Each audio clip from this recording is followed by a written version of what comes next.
I'm so happy to be back in Rome. This is really fabulous to be back here. So, contrary to popular belief, fashion exhibitions are not new. They've been going on for a very long time.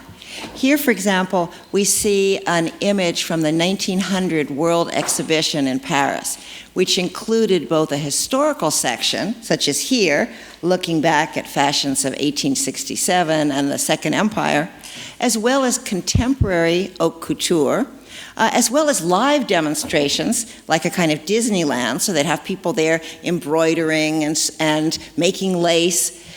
They had some fake costumes for going way back in time, so they had theatrical designers who would work up things like what Theodora must have worn in ancient Byzantine Empire. But they also had really amazing historical garments. And there were already many collectors of 18th century fashion who very proudly loaned their beautiful robes à la française to the exhibition. This history of fashion exhibitions is extremely interesting, and I'm only going to touch very briefly on it in the beginning, but increasingly there have been some new books coming out about the long history of fashion exhibitions, which are well worth looking at, because very often when we think we're inventing something new, it turns out it's something that's been done already for a while.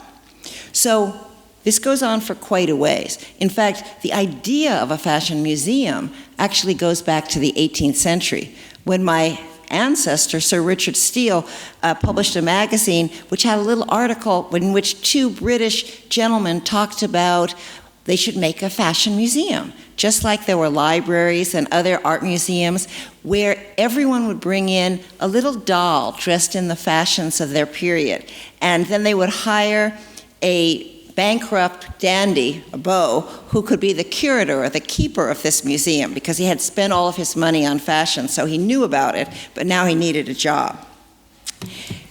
In real life, a variety of different kinds of museums collected fashion. So you had design museums, and this is an image from the Victoria and Albert from about 1910. Also art museums, history museums. There was even one early fashion museum in Lyon, the Museum of Textiles and Fashion, because that was the center of textile weaving, and therefore they were also among the first to show contemporary fashions in a museum setting. It took a long time, though, for fashion museums to develop in other cities, but fashion exhibitions were in many, many museums, as well as in places like waxwork shows, where waxwork shows in London would show often the clothing of real famous people. Napoleon's hat, here's the clothing worn by a guillotined aristocrat from France, etc.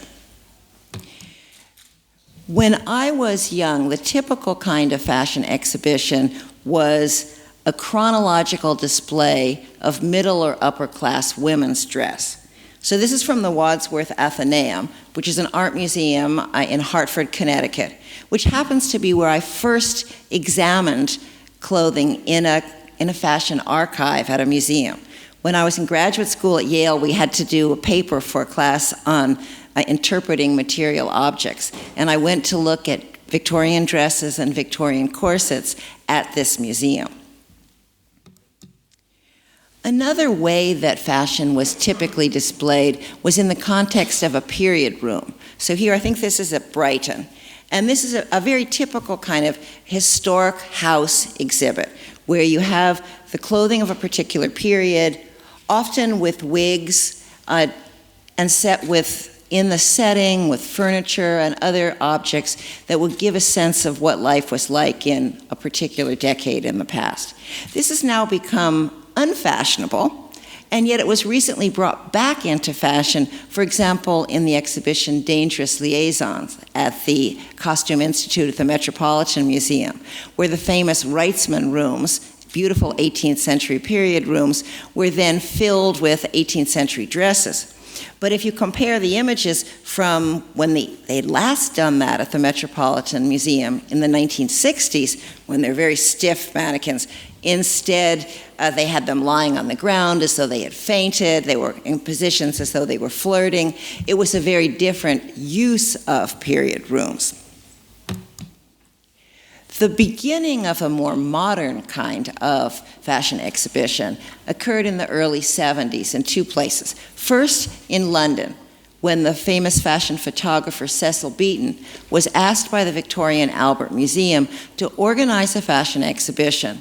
And he went about it by speaking to all of his fashionable friends around the world, Lady So-and-so and Mrs. Vreeland, and all of these fashionable people, asking them to lend or preferably give their fashions to the V&A, where he displayed them all on modern mannequins, attempting to evoke how exciting and fashionable everything had once been in its own day, and showing it all as if it were all contemporary fashion. If it was a dress from the 1930s or a dress from the late 60s, they were all together like that. So this was very important in the English world. In the United States, as we heard this morning, Diana Vreeland was the first one who really jazzed up fashion exhibitions, taking them out of what some people call the kind of waxwork idea, when they were very stiff and bland, organized chronologically or in a room, and instead made a fantastic mise en scene, a setting for them. And here you have the quote where she said, "I'd been interested in nothing but today, tomorrow, and now, and beyond the horizon. And suddenly I realized I was in the halls of history." Now, as we heard this morning, Mrs. Vreeland tried to explain the past through the present. In some sense, of course, that's true. She did. She looked at fashion from the perspective of a modern fashion editor, not a fashion historian. But really, if you think about it more, you realize that everybody necessarily interprets the past in terms of the present. We can't help it. But if we're good historians, we try and do it self-consciously so we can figure out our biases and try and see if we can explain to an audience why that old fashion from the past, which may not interest them, is in fact relevant to today. Because I studied history, I know that for many people, history is the H word. It's really boring. It's old stuff that's not relevant. But if you can hook people and show them in some way that it's relevant to them now, then they can get into it. Mrs. Vreeland primarily hooked her audiences by means of personal associations. So, it was someone famous who wore something, whether it was the Empress Sissi or a Hollywood star. And it's true that she made a lot of historical mistakes. This was something that, as a historian, would drive me crazy going through her shows. So in so many ways, they were wonderful and inspiring, and in other ways, they were deeply frustrating and even made me really angry, because when she did the Belle Epoque, it wasn't like that. What she did was a candy-coated, phony 20th century version of the Belle Epoque. So, and she often did things which were completely unacceptable, like when she couldn't find Hollywood costume, she'd go to her colleagues on 7th Avenue and say, "Bill Blass, can you make a copy of this dress which has disappeared from NGM?" And so, as if you had an exhibition of paintings and you asked some modern person to quickly whip up a Picasso for you. One of her biggest influences for good and evil was that she did the exhibition of Yves Saint Laurent, who was a living designer. And that hadn't really been done much before. Actually, FIT did it at right about the same time. We did a show with Givenchy, and he was still alive. In fact, he put on a couture fashion show in addition to the exhibition that he curated in conjunction with the FIT curators. And he also had a connection selling clothes to Bloomingdale's in conjunction with the exhibition. All the kinds of things that this exhibition was accused of doing, that it was, as critics said, it was like handing over the art museum to, say, General Motors, and you would have an exhibition of cars there, that it was completely selling out to the designer and allowing a kind of hagiographic show to take place in what was supposed to be a scholarly area. Needless to say, although the Met backed off on having exhibitions of one single living designer for almost 30 years, nobody else did. In fact, exhibitions by a single living designer, particularly one who was a superstar like Saint Laurent or later like McQueen or even Armani, were very, very popular. Dior, most recently, very, very popular with audiences, more popular than any other kind of exhibition. They have a number of problems because, of course, the designer does want to put his or her best foot forward, and they can veer into hagiography, if not into outright propaganda, as well as they can be educational and give you a sense of the history of that designer. But they put the designer in isolation. They almost never show who were the inspirations for the designer, who were the contemporaries who competed with that designer, etc. So they tend to be without context, just the isolated genius. And here you have a critique of the Armani show, which again is often unfair. I mean, it's true that Armani paid for the show, and it's true that he essentially self-curated the show and had a lot of things from his current collection in the show. And one reason museums wouldn't lend to the show is because look how close the dresses are to the edge of the platform. Everything could be touched. So it was very much not only a commercial presentation, but without any of the museum safeguards that the clothes would be, in fact, guarded. And people did touch them going through. The guards were few and far between. So although popular with the public, they were severely criticized by people in the art world. Another unfair thing, though, was many journalists basically just thought that fashion shouldn't be in the museum at all. Hence, memo to art museums, don't give up on art. Don't just have fashion shows because they're popular with the public. And often the journalists would say fashion doesn't deserve to be in the hallowed halls of a museum. It's something which is low, commercial, ephemeral. When it was someone like Versace, when we showed Versace at FIT under Richard Martin, people loved it. When he showed it again at the Metropolitan, people denounced him. He said he got hundreds of hate letters saying, how can you have this pornographic fashion in a museum? So very much the kind of no fashion should be in a museum sort of show. Before he went up to the Met, Richard Martin, together with Harold Koda and Laura Sinderbrand, did a whole series of very important exhibitions at FIT, of which probably the most famous was Fashion and Surrealism in 1987, which was also one of the first of a whole genre of exhibitions later to become very popular and important, which is exhibitions relating fashion to art. We had a famous one in Florence not long after, and then subsequently this has been a very, very popular theme. So Richard explored this and was able to borrow artworks by various surrealist artists, as well as famous fashions like the Elsa Schiaparelli and Salvador Dali lobster dress. So a super important show, which then traveled to London and further popularized the idea of more interesting conceptual ideas of fashion shows. Because Richard came at it as someone who studied art history and art criticism, contemporary art criticism. His partner in crime, Harold Koda, had studied with Mrs. Vreeland, so he was good at doing shows which were splashy and very much attractive to the eye and easy for the public to grasp, maybe too easy, but very easy to grasp. So the two of them made a fantastic team. Meanwhile, in Paris, after many attempts, finally the Palais Galliera, Museum of the History of Fashion, started in the 70s, shown here, and then 20 years later, the Musée des Arts Décoratifs incorporated another collection of fashion, which was first known as the Museum of Fashion and Textiles. So the Galliera had a very, very important collection because some of the people who'd first loaned to the Universal Exposition in 1900 had saved their clothes, tried to start a fashion museum in the early 20th century, failed, and ultimately given the clothes to the Musée Carnavalet, Museum of the History of Paris, which had a little costume section, which then moved over here to form the basis of this museum.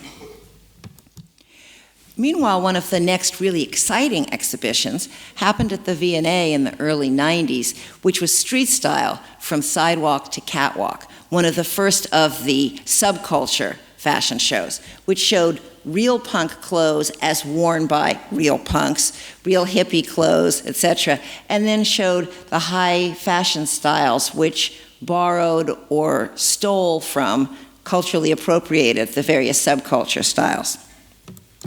That was certainly influential. When I came to museum at FIT in 1997, one of the first shows I did about a year later was London fashion, which we had a section on the mods and we had a section on the punks, and then we moved into contemporary fashion. So after Westwood, we also had McQueen and we had Chalayan and Galliano. And back then, it was pretty easy to get things from designers. They were sometimes unresponsive, but they were not as controlling as they are now of their image. So after being ignored by McQueen, suddenly, thump, a package would land on my desk from FedEx, and I'd open it, and there would be a McQueen dress. It's like they'd finally gotten around to sending it. It was fascinating. But in this point, we wanted to put together more than individual retrospectives. I really wanted to do more thematic shows because I felt that these were relatively neglected and more fruitful for the kind of questions that I wanted to ask about fashion, such as, why was London an important center of fashion? Another of the national shows, or the urban shows that I ended up doing, was Fashion Italian Style a few years later, which actually took up the entire museum, which we haven't done since then.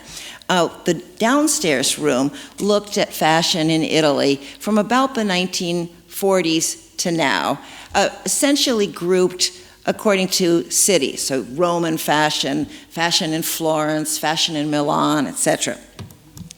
And here you see a Simonetta dress from the 1950s. We tried to trace the history of fashion, not going back so far. I think we had a couple of pieces of fabric from the Renaissance to provide a distant context, but basically it was modern and contemporary Italian fashion.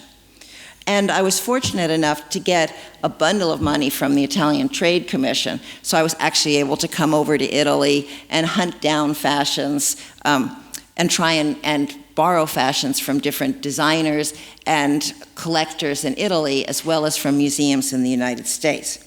However, this did also involve some complications because in the upstairs gallery, we had accessories. And there I was under a lot of pressure from the Italian Trade Commission to put in more and more and more stuff.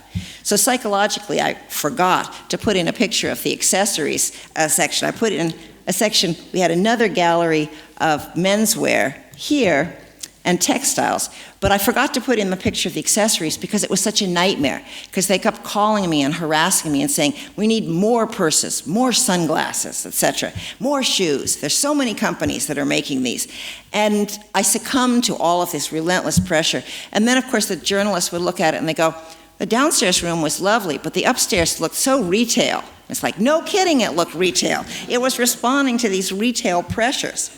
So at least the downstairs room followed my aesthetic. But that was a good warning about when you be careful what you wish for. So Judith Clark's Malign Muses show. She must be annoyed with me because I always mention this show, but this show caused a real paradigm shift for me and my team. When she did this, she had a new conceptual way of looking at fashion. So, for example, you look through little peepholes and you might see enlarged, magnified, a detail of the dress. Because when a designer today looks at the past, they don't copy it in its entirety. They might focus on a little bit of it. Or my favorite part, when she had the gears, which would shift together and would show a real Victorian dress and then a neo-Victorian, or a real 1960s pop dress and a neo-1960s.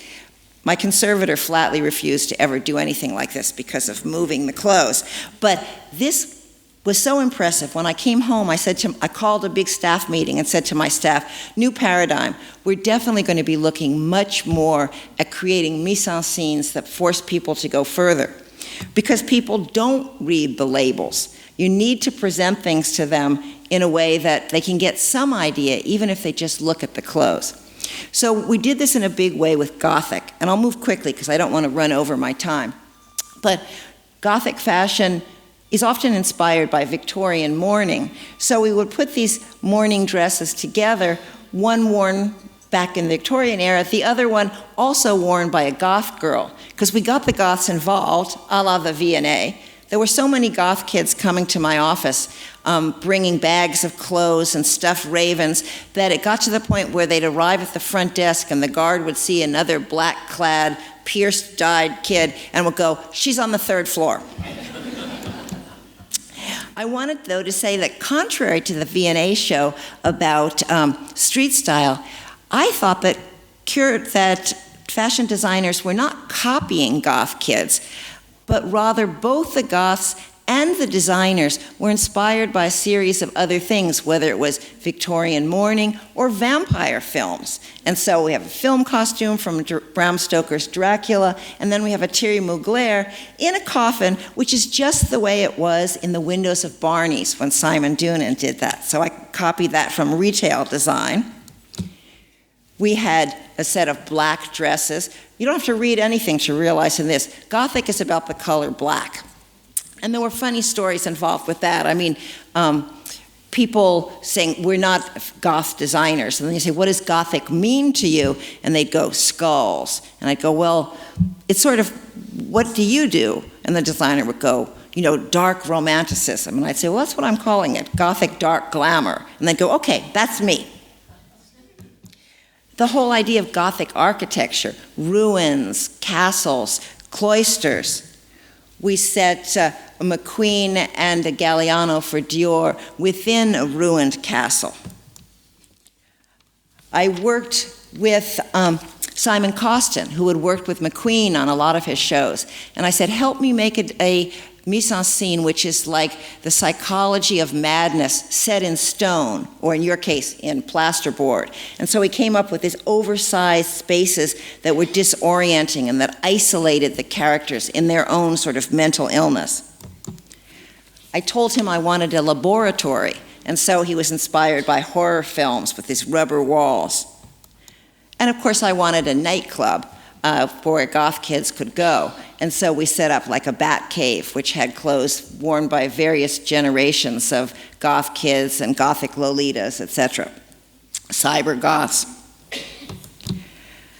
Another show I did last year was on the color pink. And I wanted to have an Instagram moment, which are my little pink dolls and toys from the 1950s to now.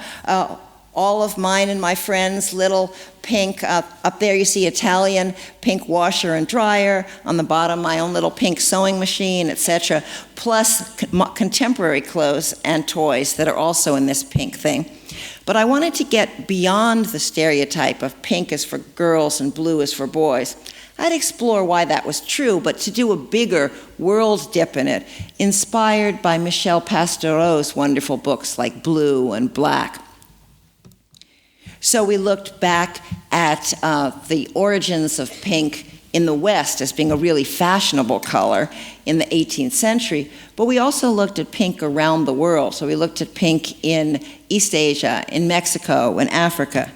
And we looked at the subcultural links of pink, so that pink was associated with rock and roll, very much with punk, when the bass guitarist for The Clash said that pink is the only true rock and roll color, and of course with hip hop. So we have Janelle Monáe's pink vagina pants, which as soon as I saw that video, I said, we have to track down that designer right away. And then pink in menswear and hip hop, which occurred 10 years before white guys started wearing pink all the time. And then a few images here of my current show, Paris, Capital of Fashion, which aimed to have a new look at what Paris was about. Because there have been many, many shows on Paris fashion or on haute couture. But what they tend to do is assume that, of course, Paris is the capital of fashion. As though great designers popped up like mushrooms after the rain along the Seine. So what I wanted to do in my show was explore historically the cultural construction of Paris as the capital of fashion, over the centuries and how people would look back at earlier periods and draw connections. So in the first section, I looked at, under the title, From the Splendor of the Royal Court to the Spectacle of the Haute Couture. Because, yes, everybody looks back and they go, it all started at the court of Louis XIV. And yes, in many ways it did. Fashion scholars have pointed out that by the late 17th century, that two-headed fashion capital, Paris and Versailles, was the center of fashion for all of Western Europe, and indeed from everywhere from New York to St. Petersburg. But it's different when fashion designers later on would look back because they're making a specific claim.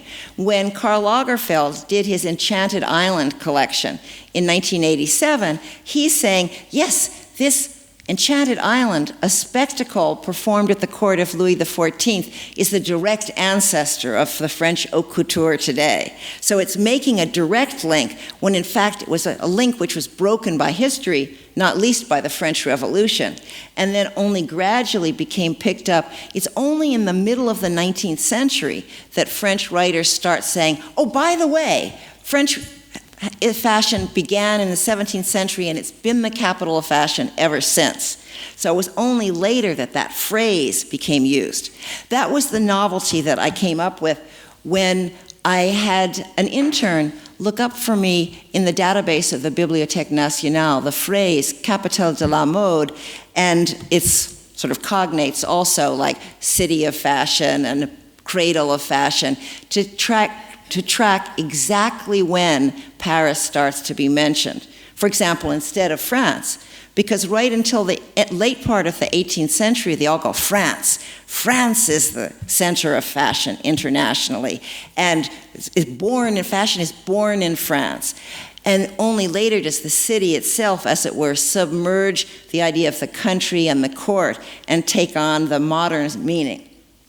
So I paired a robe à la française, not called a robe à la parisienne, and a Dior by John Galliano, which is from the 2000 collection, looking at dreams and nightmares. And on one side is an embroidery of Marie Antoinette at the Trianon, and the other side is her in a liberty cap being carried off to the guillotine.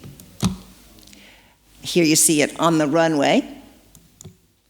Here you see the arcade, which the interior is designed to replicate the Hall of Mirrors, and then we have various dresses and objects put on either side, and you are forced to look through then at an image of fashion, art, and luxury, as though it had begun in the late 17th, early 18th century, and then been created and recreated over time in a slightly different image. In the first room, we looked at how Paris was first with this idea, and we have a reproduction of a German print talking about France's fashion hegemony over Europe, and the idea that French fashions were just like the Trojan horse of a total French power play. It wasn't only clothes that were going to be a French universal monarchy, but that France was trying to conquer everywhere. And then we show how Americans were obsessed with French fashion, whether they went over there to buy couture or whether they bought copies of French couture in New York. We looked at how by the early 19th century, Paris was no longer the capital of men's fashion, but it was even more the capital of women's fashion. And the idea of the Parisienne became important. Paris equals the Parisienne equals fashion, and especially equals haute couture. And now I will wind up in the next, I'll show you a few more slides, but the idea of the haute couture being so important as a way of saying everybody else does industrial fashion. We do luxury art fashion for an elite clientele of ladies who are the modern day equivalent of the queens and aristocrats of France. So Mrs. Vanderbilt in her Worth, and the cult of the designer, The American designers complained bitterly that they were always kept in the back room. The designer's name was hidden, whereas in France, you had a kind of genealogy of genius, where Worth gave birth to Chanel, who gave birth to Dior, who gave birth to Saint Laurent. And books about Paris tend to have names like the magic names of fashion. So we showed some of these magic names and how some of them continued on and others died out.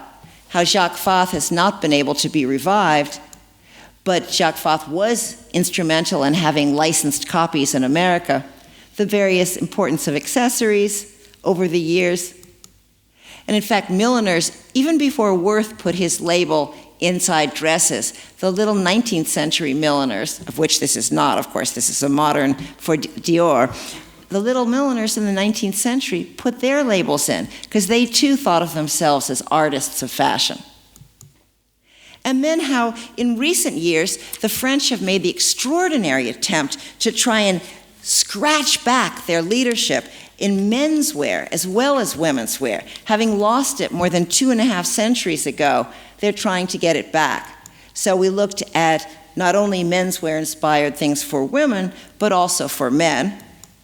We brought how even ready-to-wear has that effect of rubbed off deluxeness from the couture. And people nowadays think couture just means fancy and expensive and desirable. How the idea of luxury has even become more important than fashion, as all the biggest luxury companies and conglomerates, most of them are based in Paris, some in Milan. America's never successfully had a luxury conglomerate. And finally, just with the idea that finally, at least after years, here we have Philadelphia, fashion has been allowed to enter the sacred halls of the art museum and is popular not only as entertainment, but as a genuine contribution to the development and dissemination of knowledge. Thank you very much.